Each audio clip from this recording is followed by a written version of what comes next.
Hello guys, this is Miss G and I'm walking through part 6A, the Forbes option. So this is a sort of tutorial to see if you guys are just having trouble with this one, and then I'm also going to explain what is happening inside a nested for loop, because the video is a little hard for me to understand as well. So if you're in that boat, you're fine. You're in the exact same boat as me. Right, so over here in my to-do list in Forbes Java, write the check for duplicates method to return true if any companies and company data were founded the same year. Otherwise, return false. So just looking up here at everything unpacked, I got two text files, names, and years. So those are these are where my arrays come in. So I have names and I have years, and they're hooked together. I have company data with a couple of methods that I can call. But they want us to start in Forbes Java.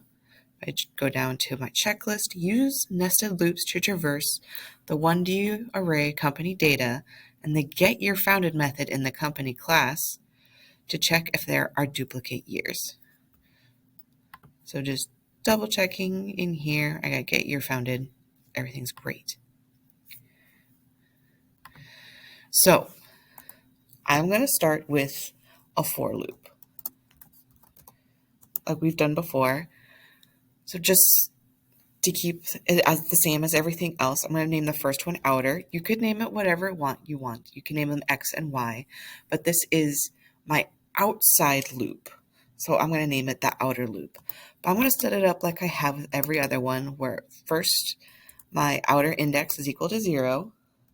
My outer can't get bigger than company data.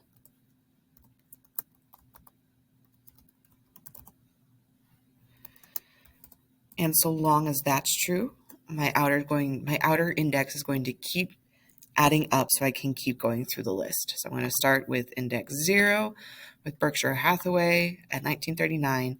And for each one, I'm going to keep going through until I reach 1925 with Caterpillar. Then I'm going to add my inner loop. This is the same thing. It's your regular loop, but I'm going to call this one inner. So the first one was my outside loop. This one's my inside loop. So this one is where things actually happen, is essentially what it's going to be. Now for this one, I'm going to make it outer plus 1 because I'm going to do a comparison. So I'll talk about that in a sec, but it's outer plus 1, but the same thing. Inner cannot be bigger than company data. And so long as it meets those requirements, inner can keep getting bigger. So I have two loops, one outside, one inside. And then for the inside loop, that's where I'm going to put my conditional. So now I can have my if company data outer dot get year founded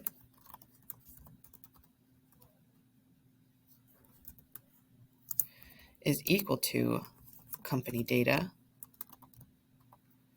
inner dot get year founded.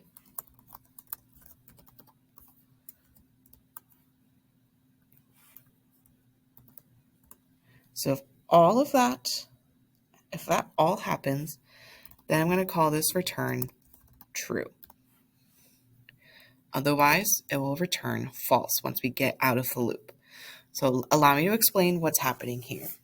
So in my outer loop, the first thing that happens is here on this year's text, when we first begin at index 0, I know it's line 1, it's going to start with 1939. So that's what the outer is going to equal. What inner is going to do, if I hop back, since it's outer plus 1, 1 plus 0 means it's going to hop here to 2000.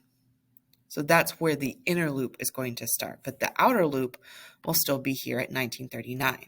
So what is happening is this 1939 for our first run through the loop is going to get compared to every other number on this list. And if 1 is equal, it's going to return true and the computer is just going to stop because there's duplicates. There's a number that's the same.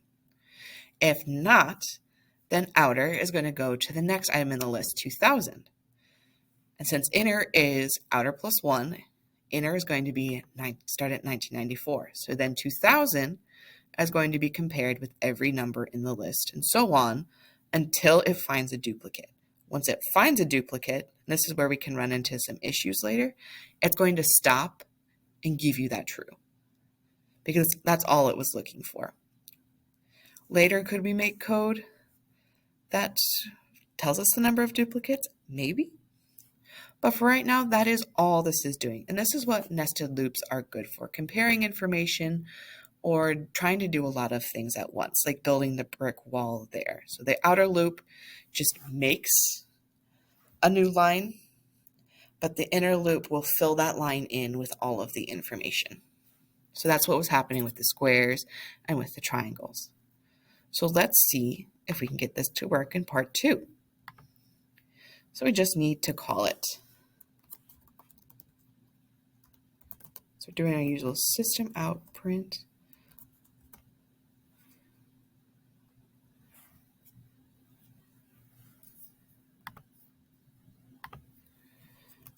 Do companies dot get year founded. And hopefully I have everything printed correctly. Let me give it a quick run, see if it'll yell at me. Oh, of course I have a bug.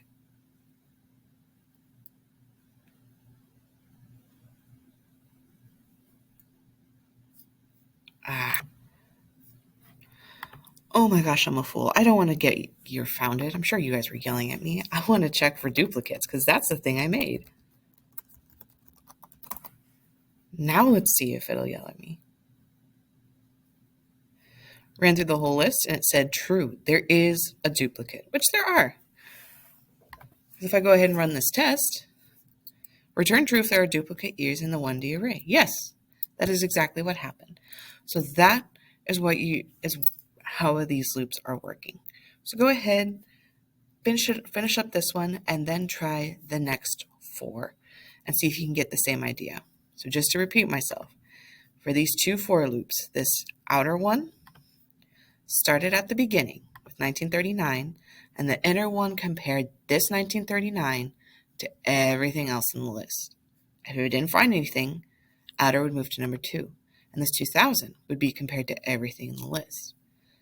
And then if that didn't work, it would move to 1994, and so on.